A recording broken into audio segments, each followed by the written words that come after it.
Coffee, black, to go, please. Okay. Thank you. Hey, Johnny. Hi. Hey, the cops are hassling you again. Oh, they took me down to the station, asked me some questions about Brandon's death. It wasn't a big deal. Well, cops always have a tendency to make it bigger down the line. Is your attorney with you? Diane Miller. Yeah, she met me at the station. Got Detective Domestico to back off, so... Well, Diane's good, don't get me wrong, but protecting Sonny's best interest is always going to be number one with her. If you should ever find yourself in need of an attorney again, let me know, free of charge. That's very generous. But I have to wonder, why have you taken such an interest? You were an excellent employee. I want to take care of you. What's going on? I was just checking in on Abby, making sure cops weren't giving her too hard of a time over this whole Brandon Lowell thing. Actually, she's taking the brunt of it. Cops hauled her in for questioning. Oh, you know, Brandon's my ex. Of course, the police are going to ask me questions about his death. Well, like I said, my attorney's your attorney, okay? You know, actually, that might be a conflict of interest, considering that she also defended Brandon. But Diane Miller's got it handled right now, but thank you. I know Sonny and Jason think I'm working some sort of hidden agenda here, but that couldn't be further from the truth. I legitimately want to help. If my efforts have made this situation any worse, I apologize. That was never my original intention. No, you've been good to me even before I had a connection to Michael. So I know that at least part of this comes from a sincere place. But I also know that you and Michael's father don't get along. Well, that's an understatement. Sonny should burn in hell for what he did to my sister, but there's no way I'm going to use Michael as retribution. If I've overstepped my bounds, all you guys got to do is say the word, and I'm done. I'm gone. Look, you could have asked the judge to put me away for life for taking your sister's life. But you didn't, and that says a lot. So does the way you've been helping Abby out.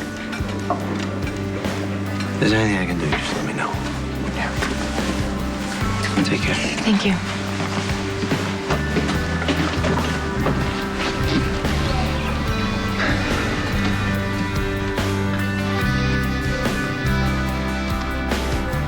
Things are pretty rough for you and your family, huh? Yeah, you have a gift for understatement, you know that? Hey, it's called tact. Take it where you can get it from me. You here for work? Yeah, that seems to be the all-purpose solution. You know, Lucky and Lulu are back at their jobs full-time. I would go tend bar, but Luke is holed up at the Star, so I doubt we're gonna open anytime soon. I probably shouldn't go far, though. You know, someone needs to stick around and save Luke from his darker impulses, but I have a surprisingly low tolerance to watch a man self-destruct. That bad, huh? You know, I took Maya to Vegas for a week. I thought it was going to be a perfect week. And then I get home and I find out that Luke killed Lucky's 4-year-old.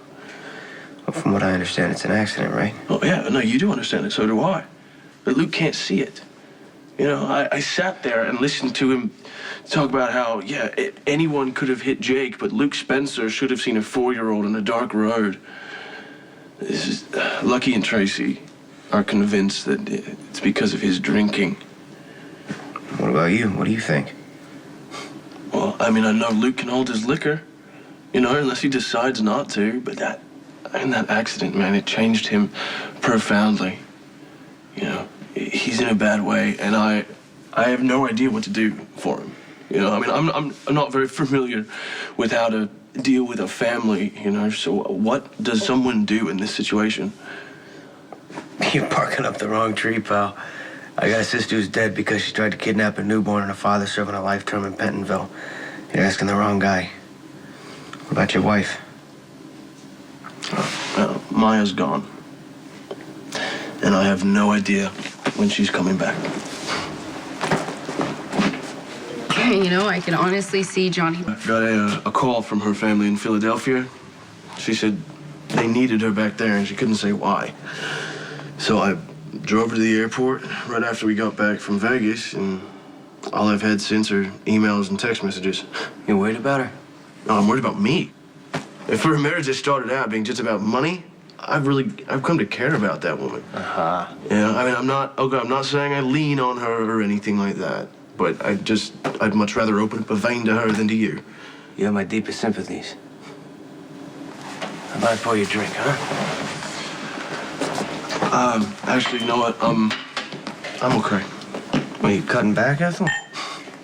No, it's just the last drink I had, I was with Luke. And I went to my car, drive home, and I froze.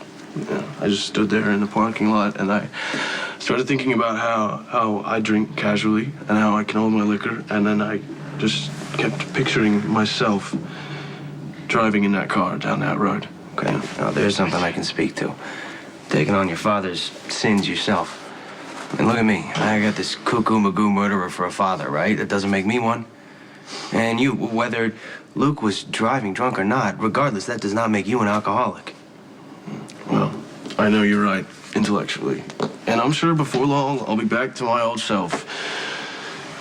I just keep seeing Luke's face.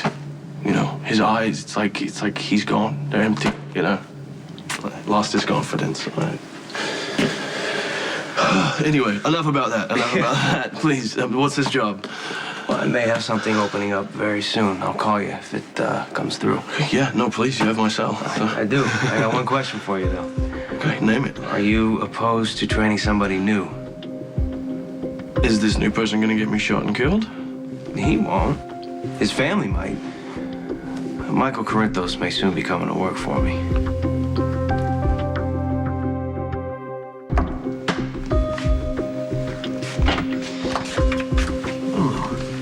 Expected to see you here. I should have called first. No, I didn't mean it like that. You're welcome here anytime. Well, you might rethink that after you hear what I have to say. I'll take my chances.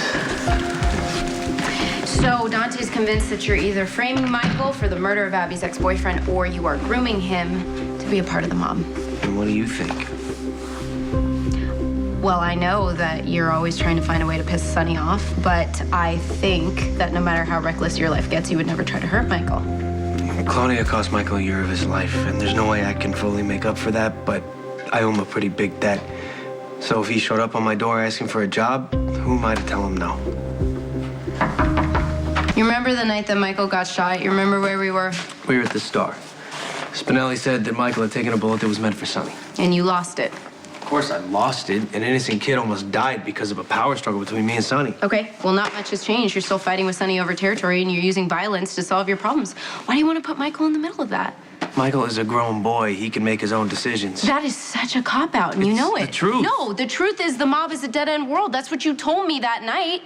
You said that you and Sonny and Jason are all hypocrites because you claim to have honor when all you really do is hurt people with a cycle of violence. You saw your life for what it was. That's what convinced me that you have a soul. Don't prove me wrong. Okay, look, if you want to be a part of a business that you hate, that's fine. I don't care. Just don't take Michael down with you.